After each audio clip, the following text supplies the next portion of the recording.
당신은 나라 전체가 한 남자를 혐오하는 모습을 본 적이 있나요?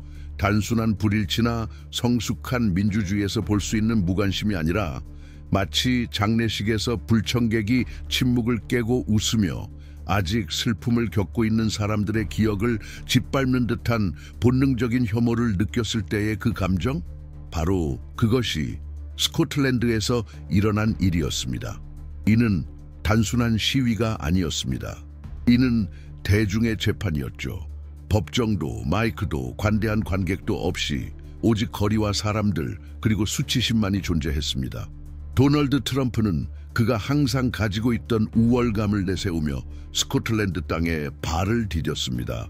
그가 두려운 것이 무엇인지 숨기려는 듯한 거만함을 가지고 있었지만 그곳에서는 그런 것들이 통하지 않았습니다. 그곳은 냉혹한 바람과 아무 말도 없이 모든 것을 말해버리는 눈빛들이 가득한 곳이었습니다. 그곳에서 그는 무대가 아닌 거울을 마주하게 되었고 그 반사는 가혹했습니다. 그의 비행기가 땅에 닿자마자 문이 열리기도 전에 당신은 환영받지 못한다는 현수막이 보였습니다. 그 문구는 단지 형식에 불과했을 뿐 뒤따른 것은 외교가 아니라 맨몸으로 받은 거부였습니다. 에든버러에서 수천 명이 북을 치고 깃발을 휘두르며 분노의 얼굴을 하고 거리로 나섰습니다. 아버덴에서는 트럼프가 자랑하던 사업 중 하나의 발상지였기에 그 방문이 단순한 부동산 마케팅 이상의 의미를 가지고 있다는 것을 그들이 알고 있었습니다. 그것은 품격을 알지 못하는 남자의 몰락을 보여주기 위한 것이었죠. 당신은 자신의 세금을 들여 그런 사람을 맞이해야 한다는 것이 무엇을 의미하는지 상상할 수 있습니까? 그것이 바로 일어난 일이었습니다.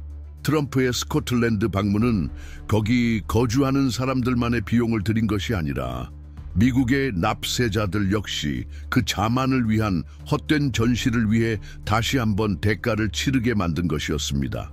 그의 시간은 끝났다는 사실을 여전히 깨닫지 못한 채 그는 그곳에서 그의 목소리가 더 이상 존경받지 않음을, 그의 제스처가 이제는 부끄러움을 불러일으킬 뿐임을 인식하지 못하고 있었습니다. 하지만 그 문제가 단지 비용이나 불편한 존재에 관한 것만이 아니었습니다. 스코틀랜드는 단순히 비용 문제로 분노한 것이 아니었습니다. 그것은 훨씬 더 개인적이고 때로는 말로 표현할 수 없는 감정에서 비롯된 것이었습니다. 그것은 그들이 가졌던 직감에서 비롯된 분노였으며 그 분노는 불쾌감만큼이나 강력하게 폭발했습니다. 스코틀랜드 사람들은 트럼프를 정치인으로 보지 않았습니다. 그는 그들에게 세계의 도덕적 구조를 위협하는 상징이었습니다. 권력은 책임이 없고 거짓말은 아무런 결과 없이 부는 연민 없이 존재하는 세계를 나타내는 존재였습니다. 그리고 아버덴에서 가장 상징적인 순간이 바로 일어났습니다. 한 여인이 나이 들고 상처 깊은 얼굴을 한 채 흐린 하늘을 바라보며 마이크 앞에 섰습니다. 군중은 뭔가 더 큰 말을 들을 것이라는 예감을 하듯 조용히 기다렸습니다. 그러나 그녀는 고함을 지르지 않았습니다. 그녀는 격렬한 연설을 하지 않았습니다. 그녀는 단지 이렇게 말했습니다. 그가 도착하자마자 나는 그의 냄새를 맡았어요. 이것은 문자 그대로의 의미가 아니었습니다. 그것은 경고였고 메시지였습니다. 그것은 부패가 말로 드러나지 않더라도 공기 중에 걸음걸이에 카메라 앞에서 미소 짓는 방식에서 이미 느껴진다는 것을 의미했습니다. 트럼프는 항상 그렇듯 이를 무시하려 했습니다. 그는 평상시처럼 골프를 치러 갔고 아무 일도 일어나지 않은 것처럼 행동하려 했습니다. 그러나 그곳에서 골프장과 깔끔하게 정리된 풀밭 속에서조차 긴장은 그에게서 떼어낼 수 없는 것이었습니다. 그의 각 샷마다 그는 자신의 형상에 더 깊이 빠져들고 있었습니다. 자신의 부패를 박수치는 모습을 본 적이 있습니까? 바로 그 모습을 거기서 볼 수 있었습니다. 각 프로테스트, 각 현수막, 각 야유는 하나의 증명처럼 울려 퍼졌습니다. 당신은 우리를 대표하지 않는다. 스코틀랜드는 단지 한 사람을 거부한 것이 아니었습니다. 그들은 더 이상 받아들일 수 없는 세상을 되돌려 주고 있었던 것입니다. 그러나 거부보다 더 강력한 것은 폭로였습니다. 그것이 바로 스코틀랜드 사람들이 한 일이었습니다. 그들은 단지 시위만 한 것이 아니었습니다. 그들은 트럼프가 그가 다른 사람들과 있을 때 어떤 사람인지 세상에 보여주었습니다.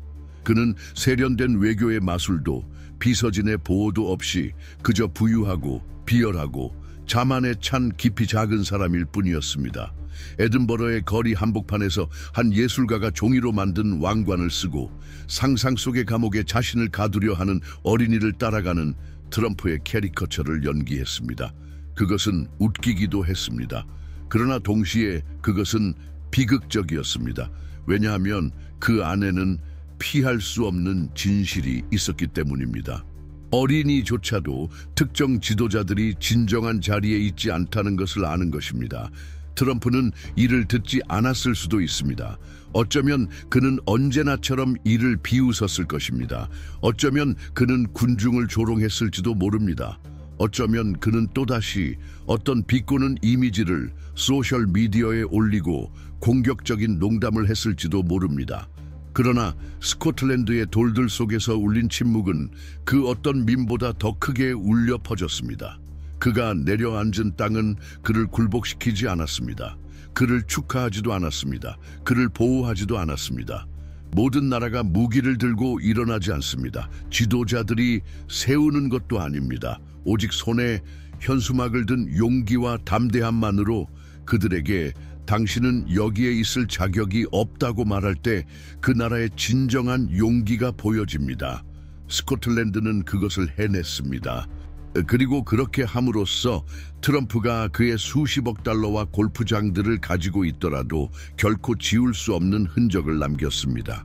하지만 스코틀랜드의 거부만이 트럼프에 대한 국제적인 경멸을 드러낸 것은 아닙니다.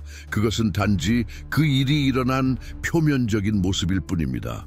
그가 세계에 보여주려 했던 바쁜 대통령, 존경받는 존재, 그리고 전 세계적으로 활동 중인 인물의 이미지는 더 이상 진실되지 않습니다. 오히려 그것은 하나의 불쾌한 연속적인 이미지와 메시지들로 점철되어 있으며 어느 다른 상황에서는 농담처럼 다뤄졌겠지만 이제는 웃을 일이 아닙니다. 스코틀랜드에서 그는 숨으려 하지 않았다. 오히려 그는 자신이 미움받고 있다는 것을 알았다. 그리고 그것을 연료로 삼았다. 거리에 시위가 일어나고 있는 동안 그는 웃으며 골프클럽을 들고 자신의 이름이 수놓인 옷을 입고 나타나 모든 것이 멋지다고 말했다. 마치 90년대의 촌스러운 광고처럼 진행자가 아무도 원하지 않는 그 진공청소기가 놀라울 정도로 훌륭하다, 역대 최고다, 놓칠 수 없다고 주장하는 것처럼 보였다. 그런데 지금 그 제품은 바로 자기 자신이었다. 그리고 세상은 여전히 그를 소비하고 있다. 비록 그가 미움을 받기 위해서라 하더라도. 당신은 이것을 알아본 적이 있습니까? 어떻게 미움이 역시 연료가 되는지. 우리가 주는 관심이 비록 분노일지라도 그 인물들의 존재감을 더 강화시킨다는 사실을 트럼프는 이것을 잘 알고 있다. 그리고 그는 자신의 이야기를 다시 확립할 수 있는 모든 순간을 이용한다. 그는 인종차별적인 이미지를 올리고 오래된 적들과 도발하고 바락 오바마를 조롱하며 경찰의 오제이 심슨 추격 장면을 재창조한다. 이번에는 그 얼굴을 흑인 전 대통령의 얼굴로 바꾸며 이는 병적인 유머로 그가 말하는 것은 나는 무엇이든 할 수 있다. 그리고 나와 함께 웃어라 라는 메시지이다. 그리고 많은 사람들이 웃는다. 그 뒤에서는 그의 모든 게시물이 원하는 효과를 얻도록 조작하는 팀이 있다. 참여를 유도하고 청중을 나누며 그의 광신적인 지지층을 강화하는 것이다. 하지만 그 뒤에는 더 잔인한 것이 있다. 그가 미학과 수사학을 조작하는 동안 실제로 고통받는 사람들이 있다. 전쟁으로 갈라진 가족들, 음식을 구할 수 없는 아이들, 절대로 구호가 도달하지 않는 도시들. 그리고 24시간 내에 모든 문제를 해결하겠다고 했던 그 남자는 이제 골프를 치고 밈을 게시하며 자신을 지구 정치의 구루로 팔고 있다. 당신은 몇 번이나 자신의 지능이 모욕당한다고 느낀 적이 있습니까? 몇 번이나 평화, 안정, 성장의 약속을 들었고 주변을 둘러보니 그 모든 것이 반대라는 것을 봤습니까? 바로 그것이 지도자들이 브랜드가 되었을 때 일어나는 일이다.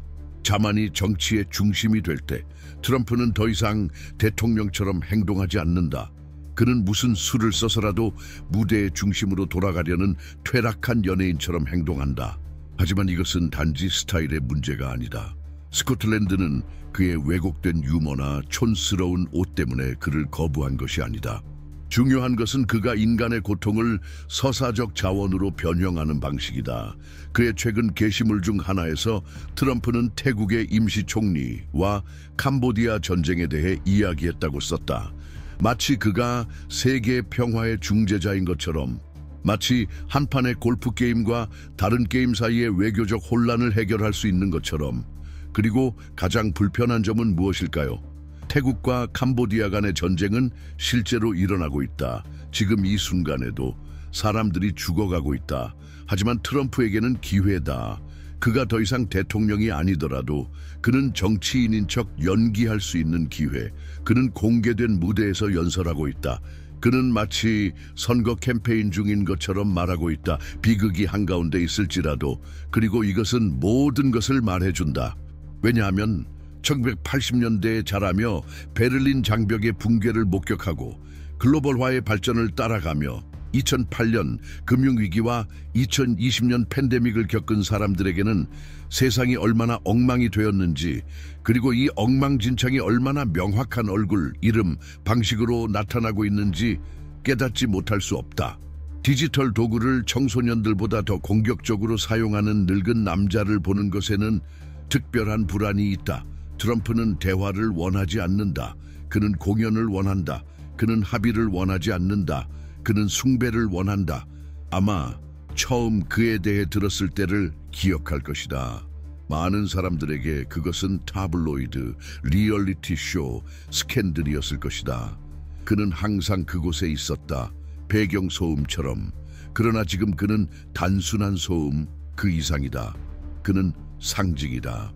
권력이 공공 서비스가 아니라 자만의 광기를 위한 무대가 되었을 때 일어나는 일에 대한 경고다.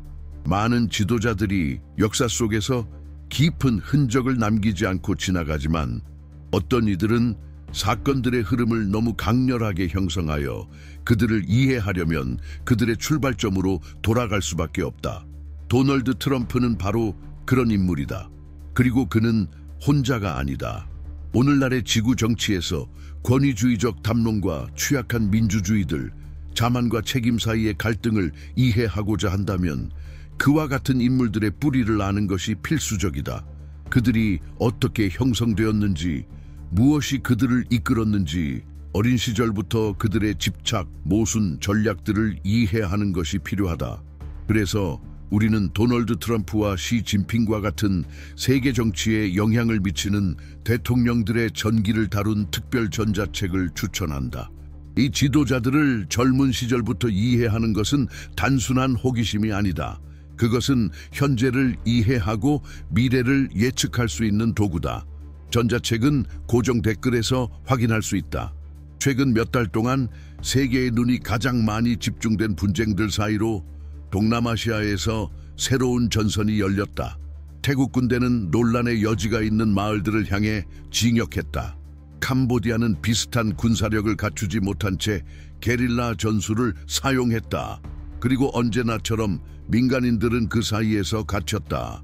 도로가 차단되고 시장은 텅 비었으며 병원은 전력 없이 운영되었다. 수많은 가족들이 피난을 떠났다. 이러한 이미지들은 트럼프의 공식 프로필에서는 찾아볼 수 없었다.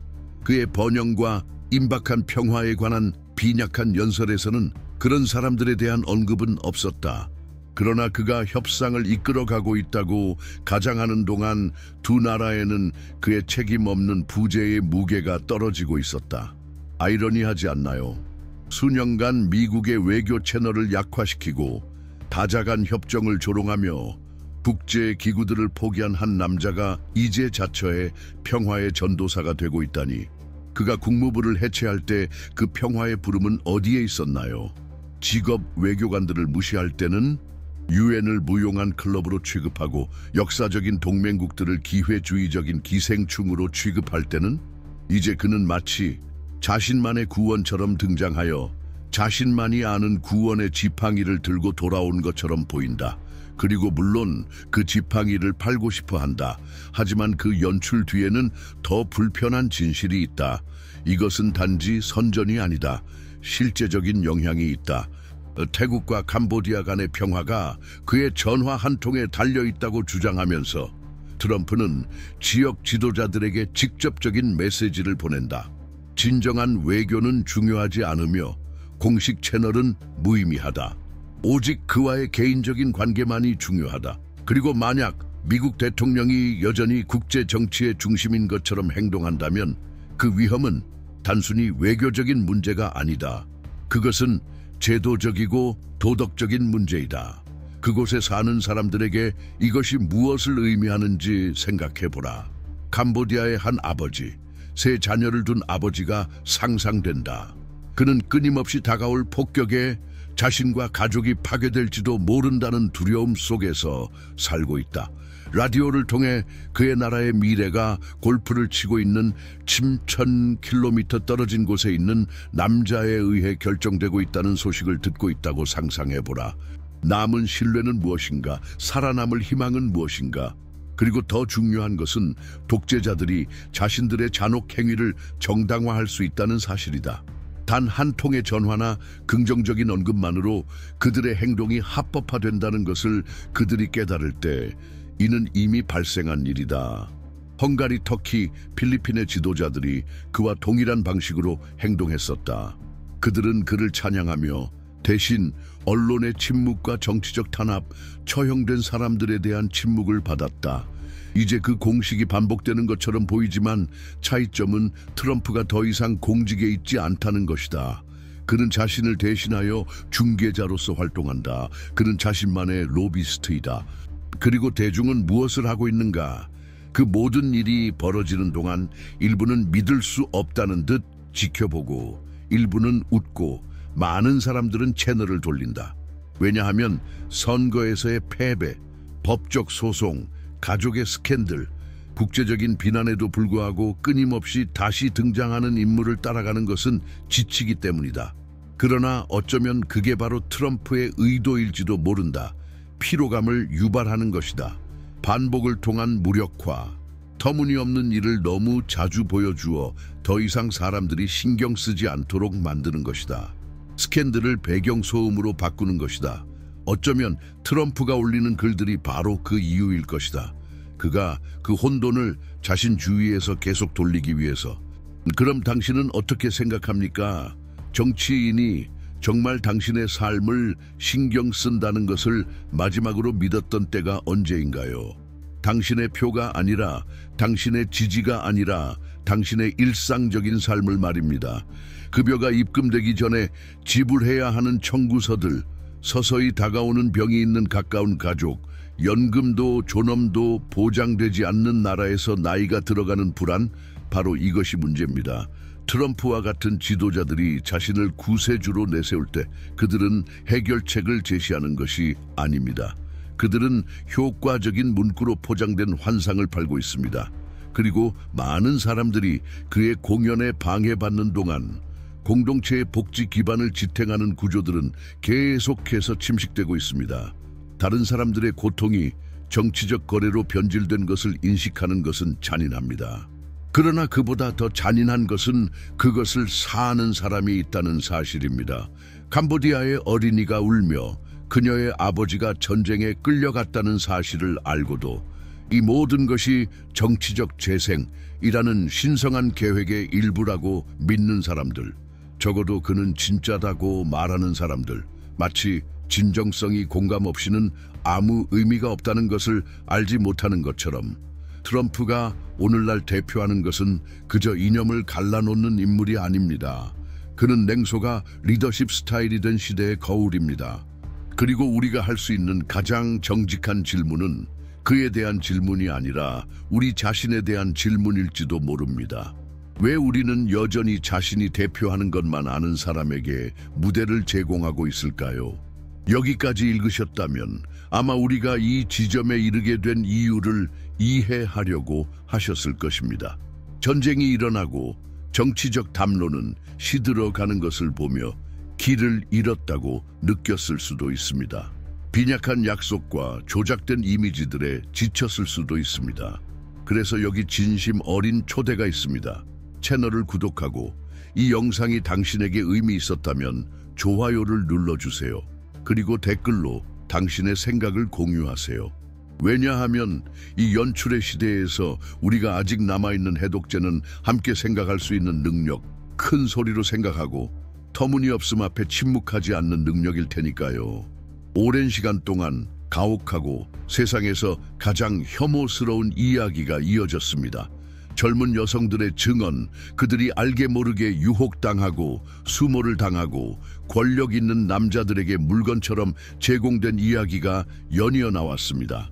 고급 파티, 맨션, 요트, 개인 비행기에서 벌어진 일들, 그런 이야기들은 절대 일어나서는 안 될 일이었고 그런 얼굴들은 절대 잊혀져서는 안 될 일이었습니다. 하지만 그 재판의 먼지 속에서 하나의 미세하고도 잔혹한 제스처가 등장했습니다. 면책 특권의 부여. 그리고 그 충격적인 협정 뒤에는 누가 있었을까요? 바로 도널드 트럼프 행정부였습니다. 누군가가 이렇게 반인륜적인 범죄로 유죄 판결을 받은 인물에게 왜 보호를 제공할 수 있는지 생각해 본 적이 있나요? 그럼 그 보호는 무엇을 위한 것이었을까요? 그녀는 대체 무엇을 제공했을까요? 그리고 그보다 더 중요한 질문은 누가 구체적으로 보호받고 있었을까요? 왜 기실애인 맥스웰을 보호하려는 면책 특권이 제공되었을까요? 아무도 유죄 판결을 받은 몸에 면책을 제공하지 않습니다. 만약 그것이 그보다 더 큰 것을 보호하려는 의도가 아니라면 정치 세계에선 불문율이 하나 있습니다.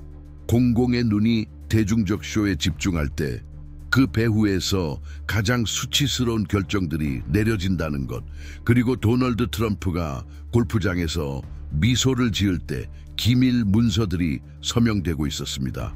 그것은 바로 현대 역사상 가장 큰 성매매 사건의 중심 인물 중 하나를 보호하기 위한 문서였습니다. 이것은 단지 또 하나의 법적 술책이 아닙니다. 그것은 모두의 앞에서 도덕적 기준이 찢어지는 장면입니다. 그리고 계속해서 물어보게 됩니다. 왜? 트럼프는 항상 애매모호함을 잘 다뤘습니다. 그는 항상 받아들여질 수 있는 것과 추악한 것 사이의 경계를 넘나들었습니다. 하지만 이번 면책 협정, 체계적인 학대를 주도했던 여성과의 협정은 단지 전략이 아닙니다. 그것은 선택입니다.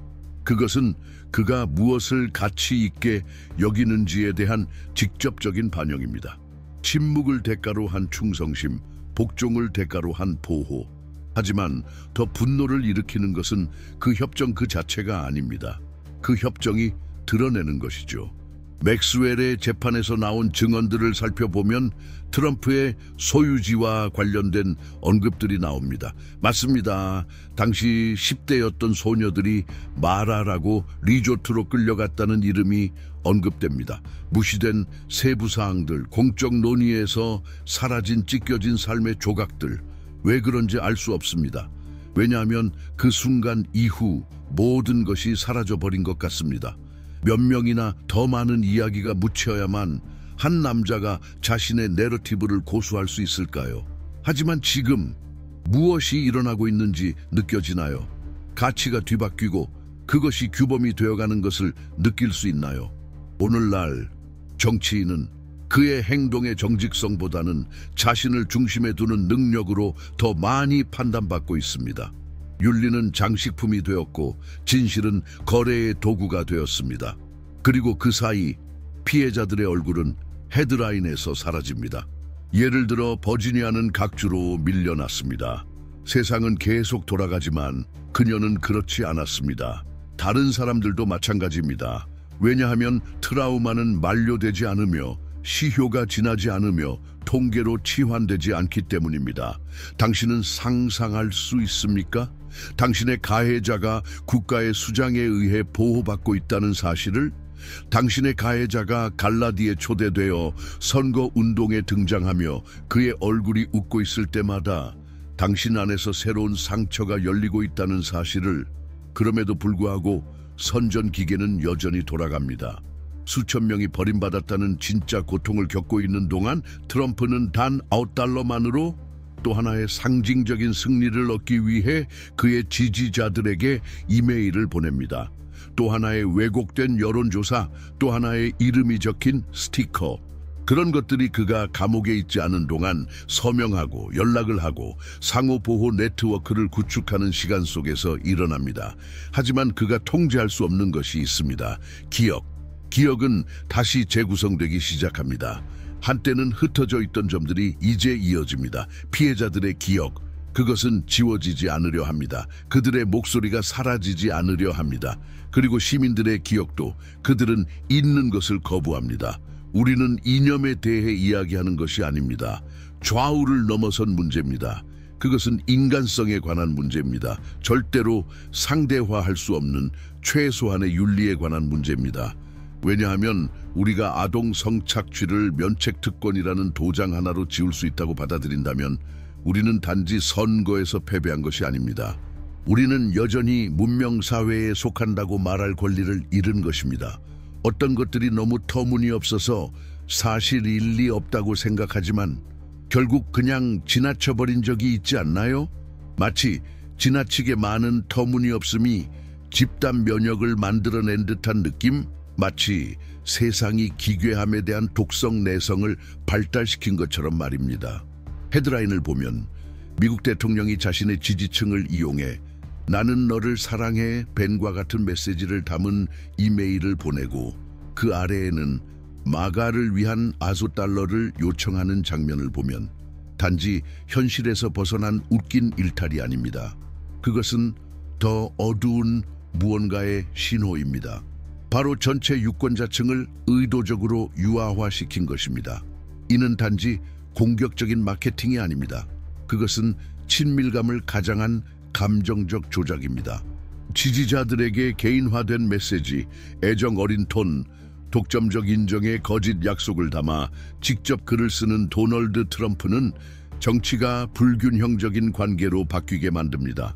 여기서 지도자는 사랑한다고 말하고 지지자들은 자신이 선택받았다고 느낍니다. 토론은 없습니다. 책임도 없습니다. 그저 슬로건, 이모지, 절대적인 숭배를 요구하는 종교적인 세트처럼 다가옵니다. 하지만 이 경우 헌금은 신용카드로 이루어지고 기적은 혼란의 지속입니다. 최근 30일 동안 미국에서 12만 명 이상이 이런 형태의 메시지를 받았습니다. 당신은 선택되었습니다. 가능한 한 빨리 내용을 열어보세요. 내용을 열면 미국을 다시 위대하게 만들자. 운동에 대한 충성심을 요구하는 것과 조작된 설문조사에 응답하라는 요청이 나옵니다. 그 대가로 수신자는 명예 배지, 디지털 배지를 받게 됩니다. 쓸모없는 배지입니다. 그러나 그것은 작동합니다. 그리고 왜 작동할까요? 왜냐하면 수백만 명의 지친, 외로운, 좌절한 사람들이 있으며 그들은 무너져가는 세상 속에서 소속감을 찾고 있기 때문입니다. 그들은 제도에 대한 믿음을 잃었고 들리지 않으며 학문적, 정치적, 미디어 엘리트들로부터 조롱을 당했다고 느끼고 있습니다.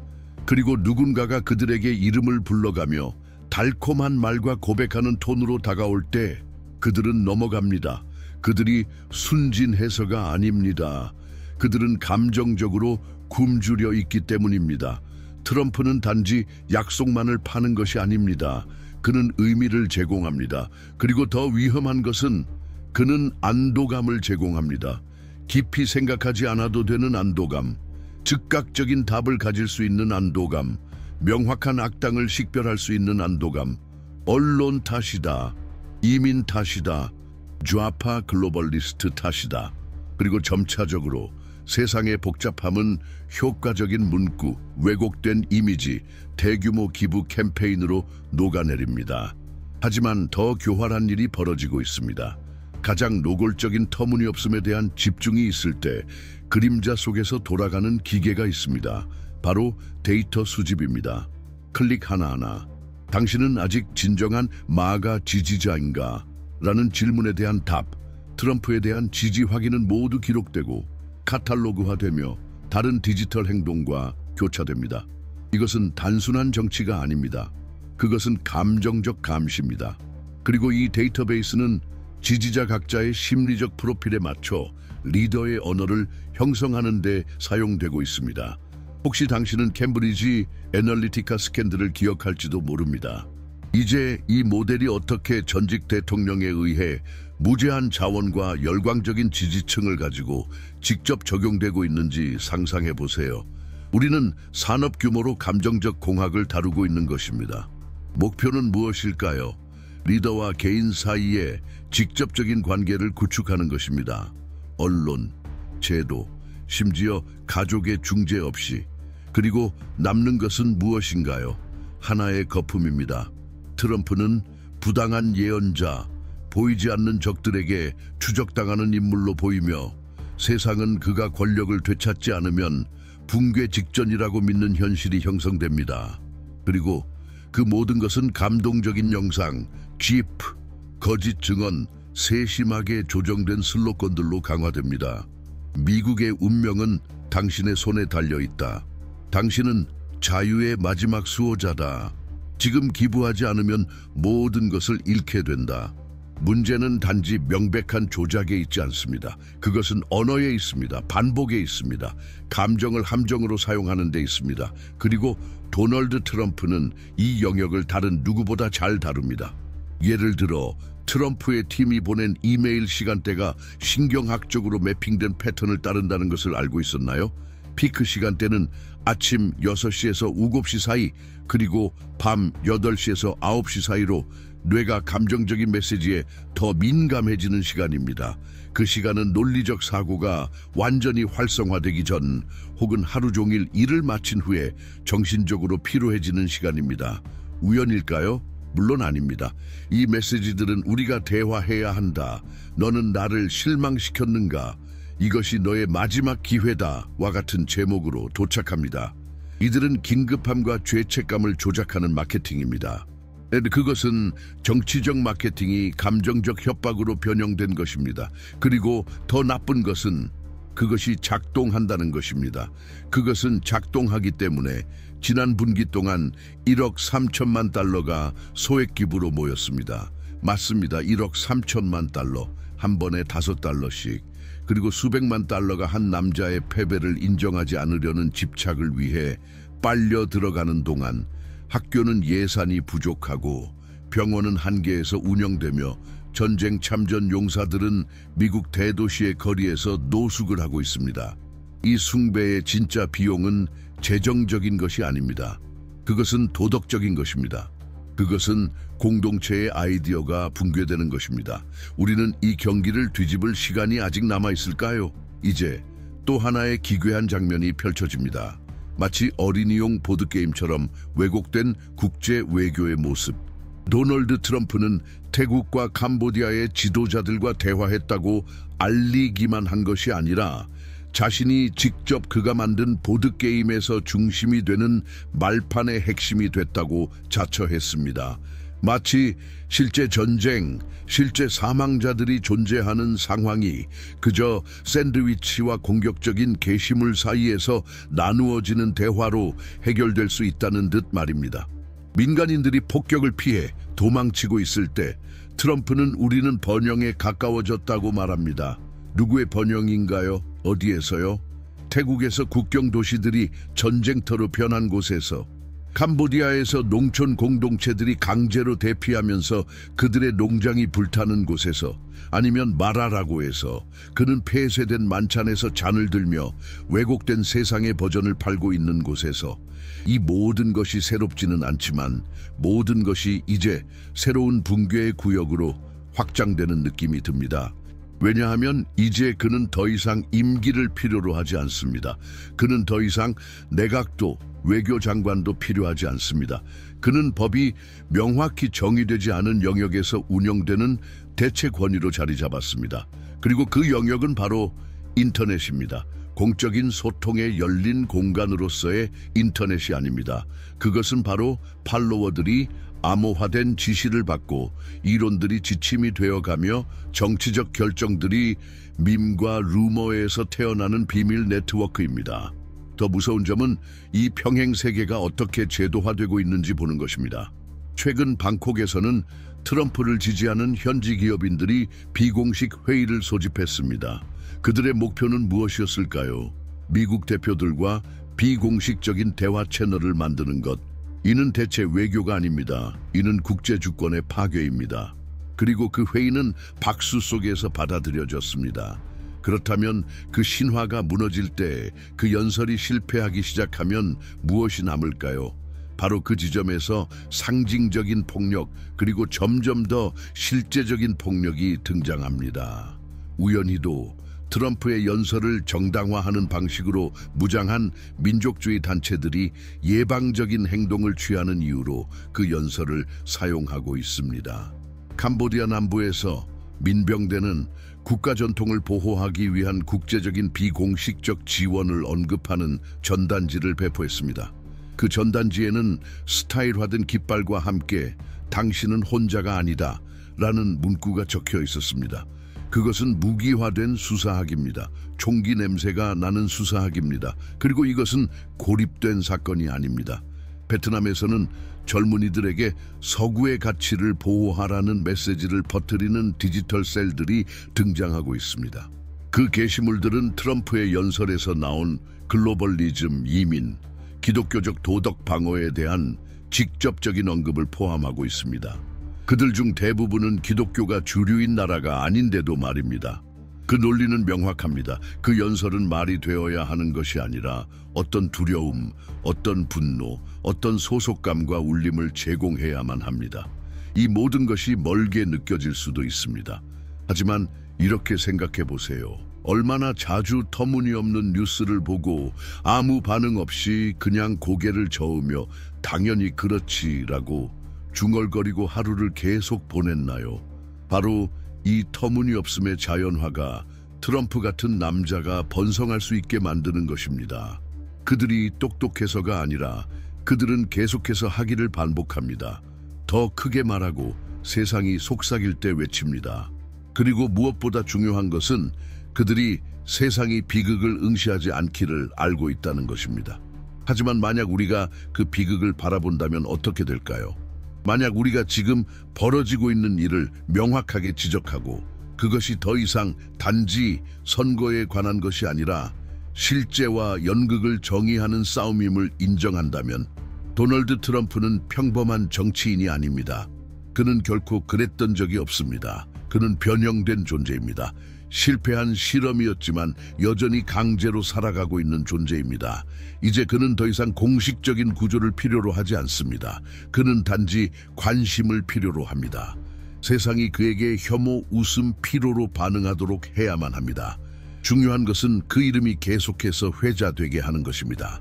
왜냐하면 세상이 조작된 헤드라인에 주의를 돌리는 동안 실제 남자와 여자는 그들의 집을, 이야기들을, 삶을 잃고 있으며 그 모든 것이 사라지지 않으려는 한 인물의 그림자 아래에서 이루어지고 있습니다. 우연이 아닙니다. 디자인입니다. 그리고 이 디자인을 우리는 그에게 제공하고 있습니다. 이 남자들이 예측하지 못한 것이 있다. 바로 탈진이다. 그들은 소음을 증가시키고 분열을 심화시키며 가상의 적을 만들어내는데 베팅했다. 하지만 그 사이 여전히 반성하는 사람들의 마음속에서 새로운 피로가 생기고 있다. 더 이상 미워하거나 숭배하지 않으려는 피로, 대신 이해하려는 피로. 그것은 다시 세우기를 원하는 피로, 미래를 구축하는 정치에 대한 존엄성을 회복하려는 갈망이다. 끝없는 진흙탕 싸움이 아니라 어쩌면 이것이 진정한 전환점이다. 이 시대가 끝나는 큰 사건은 없을 것이다. 악몽의 끝을 알리는 화려한 헤드라인도 없다. 변화는 서서히 이루어질 것이다. 작은 행동들로 끝까지 본 영상 하나, 증오의 논리를 깨는 댓글 하나, 그룹의 아이디어를 반복하기보다는 아이의 말을 듣기로 결심한 아버지 하나, 접근 방식을 바꾼 선생님 하나, 안 된다고 말하는 노동자 하나, 단순한 한 표, 그리고 특정 인물들이 생각하는 것과 달리 들리기 위해서 소리칠 필요는 없다. 때때로 진실을 말하는 것만으로도 충분하다. 침착하게, 명확하게, 용기 있게. 진실은 혼돈 속에서도 울려 퍼지는 소리를 가지고 있기 때문이다. 그리고 그것이 들릴 자리를 찾을 때 그것은 단순히 정보를 주지 않는다. 그것은 변화를 일으킨다. 그래서 우리 현실을 형성하는 이 지도자들이 누구인지 이해하는 것이 중요하다. 우상 숭배를 위한 것이 아니라 그들 뒤에 있는 구조를 이해하기 위한 것이다. 도널드 트럼프와 시진핑과 같은 이름들이 우연히 나타난 것이 아니라는 것이다. 그들은 역사적 맥락, 정치적 선택, 전쟁이나 특권으로 형성된 어린 시절, 트라우마, 집착들의 산물이다. 그리고 우리가 이러한 인물들의 개인적인 경로와 배경을 이해하지 못하는 한 우리는 그들이 내리는 결정을 이해하지 못하고 그들의 움직임을 예측할 수 없을 것이다. 이런 생각으로 우리는 이 특별 전자책을 준비했다. 이 책에는 전 세계의 방향을 직접적으로 영향을 미치는 이 두 대통령의 상세한 전기가 담겨 있다. 뉴스에 반응하는 것뿐만 아니라 이러한 지도자들이 어디서 왔고 무엇이 그들을 움직이게 했으며 왜 그들이 여전히 중요하고 그들이 통제를 잃어가는 것처럼 보일 때에도 왜 여전히 영향력을 미치는지를 이해하고자 하는 사람들을 위한 자료다. 전자책은 고정 댓글에서 확인할 수 있다. 여기까지 오셨다면 이것이 평범하지 않다는 것을 알 것이다. 긴 내러티브, 불편하고 무겁고 깊이 있는 이야기를 지나면서도 여전히 눈을 뜨고 있는 사람은 많지 않다. 그것은 당신에 대해 많은 것을 말해준다. 여전히 반성하고 의문을 제기하며 느끼는 것이 가치가 있다고 믿는 사람의 유형에 대해. 그래서 진심으로 부탁드린다. 채널을 구독해주세요. 숫자를 키우기 위한 것이 아니라 당신처럼 마취당하지 않으려는 사람들과 함께 이 반성의 공간을 계속 만들어 나가기 위해서다. 이 영상이 당신 안에 무엇인가를 건드렸다면 좋아요를 눌러주세요. 길든 짧든 기술적이든 감정적이든 댓글을 남겨주세요. 중요한 것은 대화를 살아있게 하는 것이다. 결국 혼돈 속에서 우리가 남은 것은 그것뿐이다. 계속해서 대화하는 용기. 여기 와주셔서 감사합니다. 다음 영상에서 만나요.